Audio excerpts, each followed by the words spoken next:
अगले क्रम की तरफ चलते हैं कि वर्डपैड में पैराग्राफ या इंसर्ट और इंसर्ट मेनू, पैराग्राफ और इंसर्ट ग्रुप का यूज़ कैसे करेंगे और किस तरह से इस ऑप्शन का यूज़ किया जाता है। तो सबसे पहले हम ये जानते हैं कि इसमें जो ऑप्शन दिए गए हैं, जैसा कि आप देख पा रहे होंगे कि यहाँ पे पैराग्राफ ग्रुप है और उसके बाद ये इंसर्ट ग्रुप है। इन दोनों ग्रुपों में किस तरह से हम ऑप्शन को यूज़ करेंगे और कैसे उस पर काम करेंगे। तो पहले इसको करने से पहले हम पहले कुछ टेक्स्ट को इस पर लिख ले रहे हैं। जैसे हमने लिख दिया nice computer, nice computer education centre, ये हमने लिख दिया। अब इसमें जो सबसे पहला ऑप्शन हमारा है वो है डिक्रीज इंडेंट। डिक्रीज इंडेंट का मतलब है कि जो ये टेक्स्ट यहाँ पे है, अगर इस टेक्स्ट को हमने आगे कर दिया हुआ है, जैसा कि आप देख पा रहे होंगे कि कंटेंट का यहाँ पे इंडेंट यहाँ से शुरू हो रहा है और इस टेक्स्ट को अगर हमने आगे कर दिया और इसमें जो दूसरा होता है एक इंक्रीज़ है एक डिक्रीज़ है। तो पहले सबसे पहले हम इंक्रीज़ कर लेते हैं इंडेंट को। जैसे हम इस ऑप्शन पे माउस का लेफ़्ट बटन यूज़ करेंगे वैसे हम देखेंगे कि जो हमारा कंटेंट यहाँ से शुरू हो रहा था वो अभी यहाँ पे चला गया और इस कंटेंट को वापस अपनी पोजीशन पे लाने के लिए हमें डिक्रीज़ करना होगा, यानी कि इसे घटाना होगा। इंक्रीज़ करेंगे तो लेफ़्ट से राइट की तरफ जाएगा और अगर डिक्रीज़ करेंगे तो राइट से लेफ़्ट की तरफ। इस तरह से ये जो भी हमारा टेक्स्ट है वो अपनी पोजीशन पे आ जाएगा। तो इंक्रीज़ अगर करेंगे तो राइट टू लेफ़्ट और अगर डिक्रीज़ करेंगे तो राइट टू लेफ़्ट। इस तरह से इस ऑप्शन का यूज़ होता है। अब जो इसमें दूसरा ऑप्शन हमारा है, यहाँ पे इसको आप देख पा रहे होंगे, ये लिस्ट के रूप में होता है कि अगर हमें नंबरिंग देनी हो तो उसको हम किस तरह से दे सकते हैं।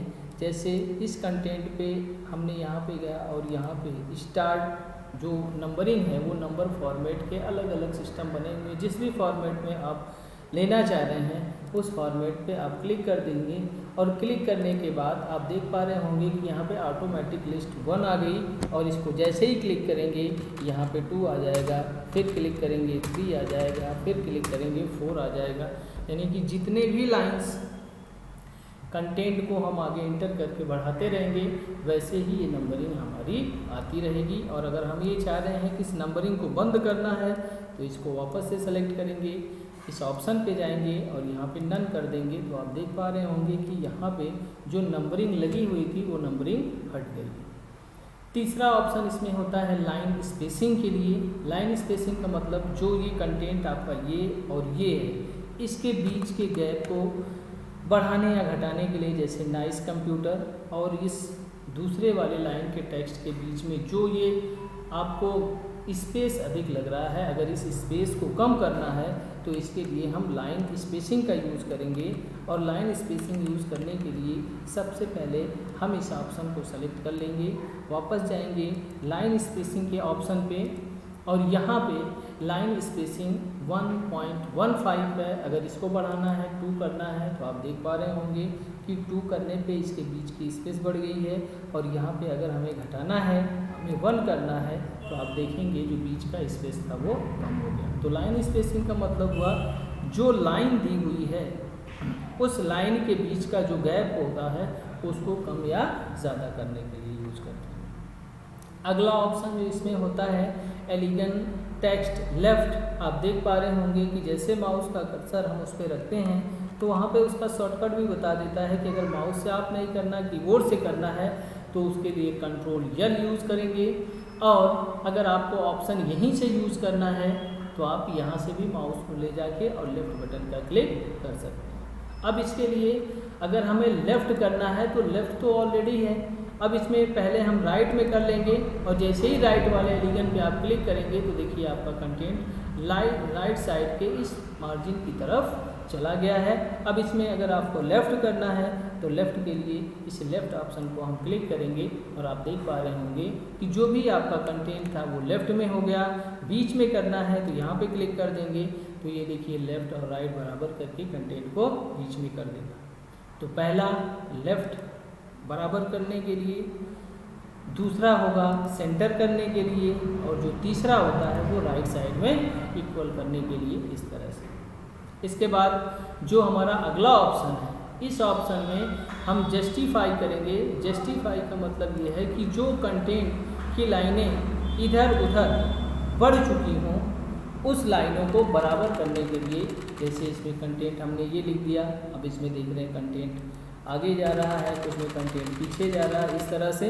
अब अगर हमें इसको जस्टिफाई करना है कि जो ये लाइन इधर भी बराबर हो और लाइन इधर भी बराबर हो, तो इसको सेलेक्ट कर लेंगे, कंट्रोल ए करेंगे, सेलेक्ट हो गया, और यहाँ पे जस्टिफाई कर देंगे तो हम देखेंगे कि जो हमारा कंटेंट इधर उधर है वो दोनों साइड हमारा इक्वल हो जाता है। अब इसके लिए आपको एक कंटेंट हम वापस ला के दिखा रहे हैं कि किस तरह से उस कंटेंट को लेफ़्ट टू राइट आप बराबर कर सकते हैं। तो उसके लिए आपको क्या करना होगा, जस्टिफाई ऑप्शन का यूज़ करना होगा, जिससे इधर भी लाइनें बढ़ जाएं और उधर भी लाइनें बढ़ जाएं। इस तरह से हमने लिख दिया इसको, और इसमें जस्टिफाई करना है तो इस ऑप्शन पे जाएंगे और यहाँ से हम जस्टिफाई कर देंगे। तो आप देख रहे हैं कि जो कंटेंट है वो लगभग बराबर की पोजीशन पे आ चुका है। अगला ऑप्शन जो आपका होता है वो पैराग्राफ के बारे में, कि यहाँ से क्लिक करेंगे तो जिसमें इंडेंट है, इसको मैनुअल आप दे के उसको सेट कर सकते हैं कि लेफ़्ट की मार्जिन कितनी देनी है, जैसे हमने कर दिया 2 कर दिया। राइट में मार्जिन को हमने 2.1 कर दिया।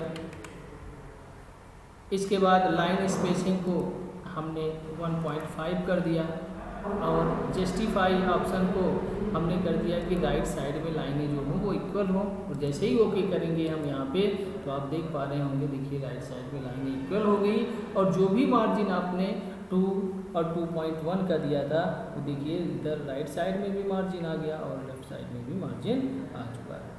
अब अगर आपको डिफ़ॉल्ट कंडीशन में लानी है तो यहाँ पे जाइए, यहाँ पे 1 करिए, राइट साइड भी आप 1 करिए, इस कंटेंट को 1 कर दीजिए और यहाँ पे जस्टिफाई कर देंगे, और जैसे ही ओके करेंगे तो देखिए हमारा जो कंटेंट था वो बराबर हो चुका है। तो ये होता है पैराग्राफ ऑप्शन। अगला ऑप्शन आपका पिक्चर का है। पिक्चर का मतलब है कि कोई भी पिक्चर को इस सीट पे इंसर्ट करना। जैसे हमने इसको डिलीट कर दिया, यहाँ पे गए पिक्चर में, और पिक्चर से कोई सा भी पिक्चर हम यहाँ से उठा सकते हैं। जैसे ये वाली पिक्चर लेनी है, ओपन करेंगे और वो पिक्चर आपके इस सीट पे आ चुकी है, और यहाँ कॉर्नर में ले जाके इस तरह का एरो सिंबल आ रहा है, इसको पकड़ के आप इसको छोटा बड़ा कर सकते हैं इस तरह से। अब अगर सिंबल को आपको देखना है तो देख रहे हैं आप, यहाँ पे पॉइंट्स बने हैं, जैसे उस पॉइंट पे हमारा एरो जा रहा है उसका सिंबल चेंज हो जा रहा है। अगर इसको खींचना है तो ये देखिए ये बड़ा हो गया। अगर आपको चाहना है कि नहीं इस पिक्चर की जगह पे कोई दूसरी पिक्चर लेनी है तो वापस इस ऑप्शन में जाएंगे और चेंज पिक्चर करेंगे। यहाँ पे गए, फिर वापस से हमने दूसरा पिक्चर लिया और डबल क्लिक कर दिया तो ये देखिए पिक्चर हमारी चेंज हो गई। तो इसका मतलब ये हुआ कि इसको कोई भी वर्ड पैड सीट पे कोई भी पिक्चर अगर हम लाते हैं तो उसको बदलने के लिए इसका यूज़ किया जाता है। अगला ऑप्शन इसमें होता है पिक्चर को साइज और रिसाइज करने के लिए।